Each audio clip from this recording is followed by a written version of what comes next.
สบายดีผู้ชมพบกับหนุ่มหัวใจลูกทุ่งมื้อนี้วันที่31เดือน1 2023เวลา6 โมงเช้าเนาะหนุ่มหัวใจลูกทุ่งสิมาเปิดเตาถ่านตะเวนกำลังสิขึ้นเบิ่งภาพบรรยากาศยามเช้าหนุ่มหัวใจลูกทุ่งได้ออกมาเปิดเตาถ่านให้ผู้ชมได้เบิ่งนำกันเฮามาเบิ่งว่าถ่านเฮาสิมอดบ่ไฟดับแล้วบ่ผ่านเวลาไป1 มื้อหลังจากจูดแล้วก็ปิดได้1 มื้อตื่นมาตอนเช้ามื้อนี้ก็เป็นวันคารสิมาเปิดเนาะเฮามาเบิ่งนำกันผู้ชมถ่านเนาะสิเป็นจั่งใดไฟดับบ่สาเหตุที่อยากมาเปิดไว้ก็ส่วนหลายเตาหนุ่มจะถุงมันจะฟิวยันทานเฮามันเป็นเท่าไปนำนะถ้าเฮานานเปิดมันก็มีอากาศออกนี่ บ่อนดำๆนี่ถือว่าอากาศมันออกได้เนาะมาบายเบิ่งฟ้าเตานี่ก็ยังอุ่นอยู่เปิดกันเลยผู้ชม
เอามาเบิ่งกันผู้ชม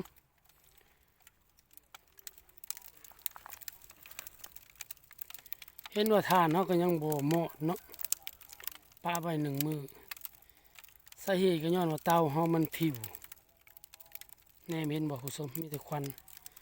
ใส่น้ำมอดเอาเพราะว่าเตาเฮามันก็มีการแห้งการแตกเห็นให้มันผิวต้องได้ใส่น้ำหม้อเนาะได้ก็ยาเนาะแต่ทานนี่เห็นได้มันก็กล้าอยู่ดีมันก็ใส่ได้อยู่ดีก็เพียงแต่ว่าให้มันหมดเนาะ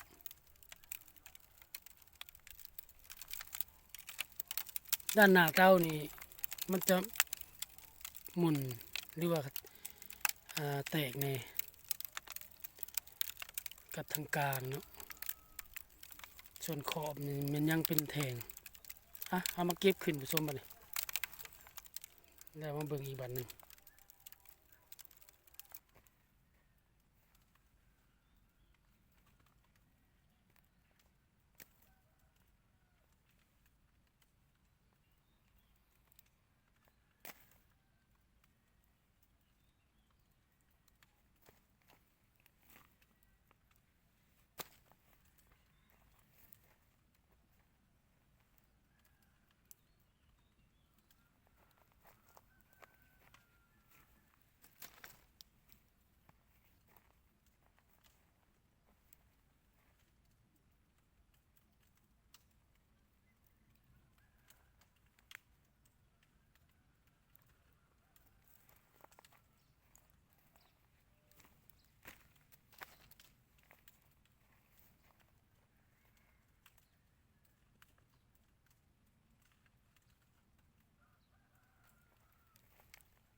หลอนเลยเนาะ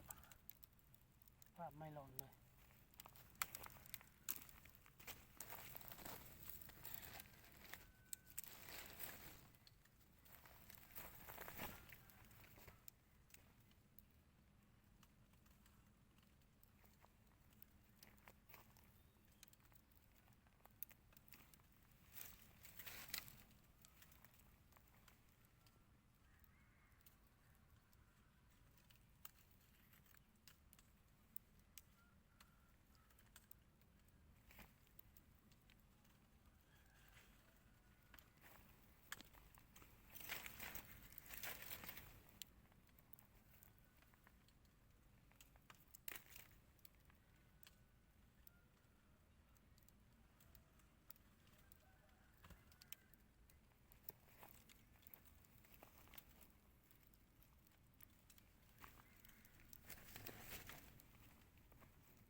มาเอามาเลาะมึงทานผู้ชมมัน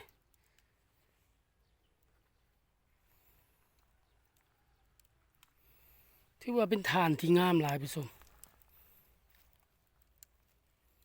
เห็นบ่โอ้ตอบแสงมาจาก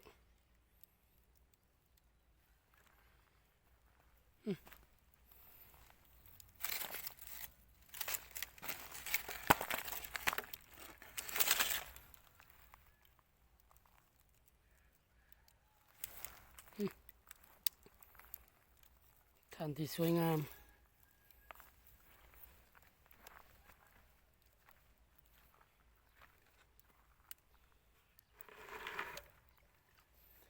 ไฟกับบดับย้อนว่าเตาของมันแห้งเนาะ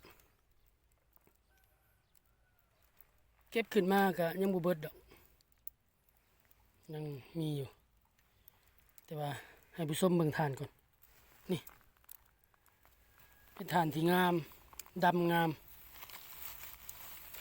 ส่วนที่ขาวๆนี่มันเป็นหน้าเตาเนาะอยู่หน้าเตามันจะมีขาวๆเป็นเทา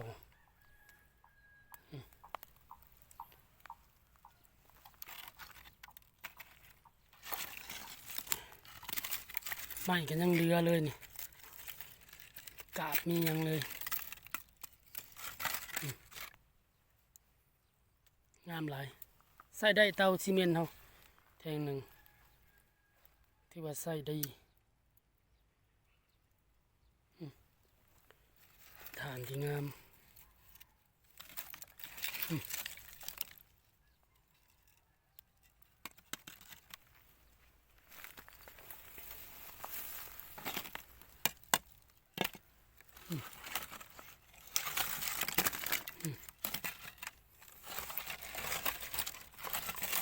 ใหม่ซุกเบิดแล้วนี่เป็นฐานเบิด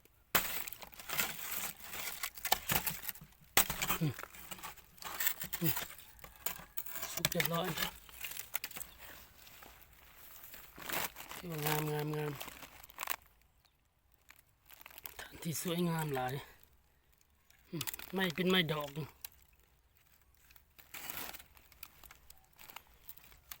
ี่ไม้แกลลอนไม้จิกหลอนซุกเป็นฐานเรียบร้อยงามฐานทั้งนั้นดำงามเลยนะ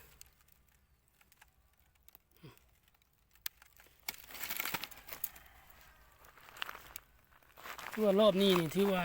ทานงามหลาย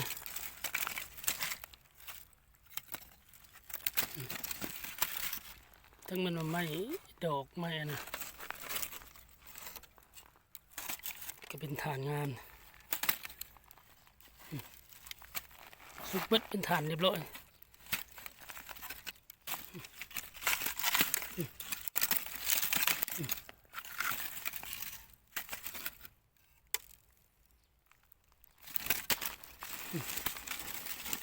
ไม่หลอดไม่จิกหลอน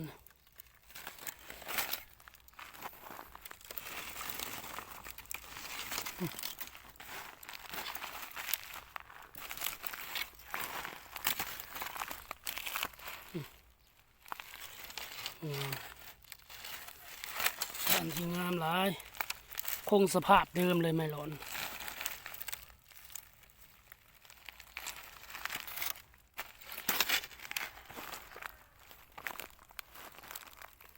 ที่ว่างามหลายงามหลาย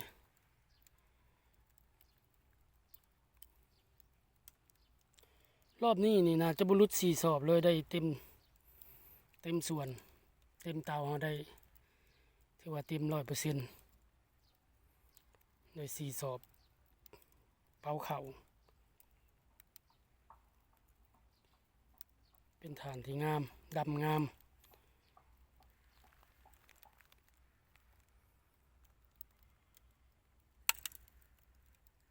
ถึงมันว่ามันบ่มอดกระยาเฮาก็เอาน้ำหดเอากับบ่มีปัญหาผู้ชมไปดังกล้าคือเก่าแต่ว่าอันนี้จูดใส่ในครัวเรือนเด้อบ่ถึงขั้นเสียไปขายเนาะขายก็ได้ถ้ามีหลายเอาไปขายก็ได้ทานคุณภาพดีอยู่แล้ว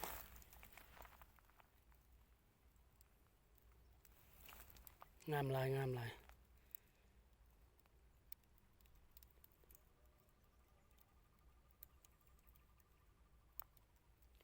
เอาก็สิขอจบคลิปเปิดเต้าไว้สำนี้เนาะผู้ชมเนาะที่ว่าเตาถ่านแทงซีเมนต์มีคุณภาพเลยเฮ็ดได้แท้เนาะได้แท้สำแทงเดียวเขาก็พอใส่ในครัวเรือนอยู่แล้วถึงเป็นแทงหนึ่งเขาก็คุดให้มันลงไปอีกสำกับแทงหนึ่งเด้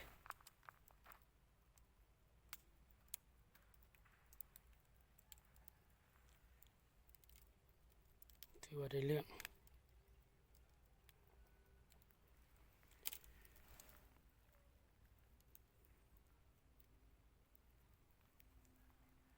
งามหลายงามหลายฐานสุดนี่ดำงามแล้วก็ฐานยังเป็นก้อนเกือบว่าคงสภาพเดิมของไม้บ่มีเป็นเถาเลยก็ว่าสั้นได้100%เลยทีนี้กล้าเว้าได้เลยว่าได้100%ฐานมันหมุนเขาก็น้อยเดียวเท่านั้นขันยังบ่ได้เก็บขึ้นมาเบิดเนี่ยยังเป็นก้อนอะสิขอจบคลิปเปิดเตาถ่านไว้สำนี้เนาะผู้ชมเนาะพบพ่อกันใหม่คลิปหน้าเนาะขอบใจที่รับชมเด้อบ๊ายบาย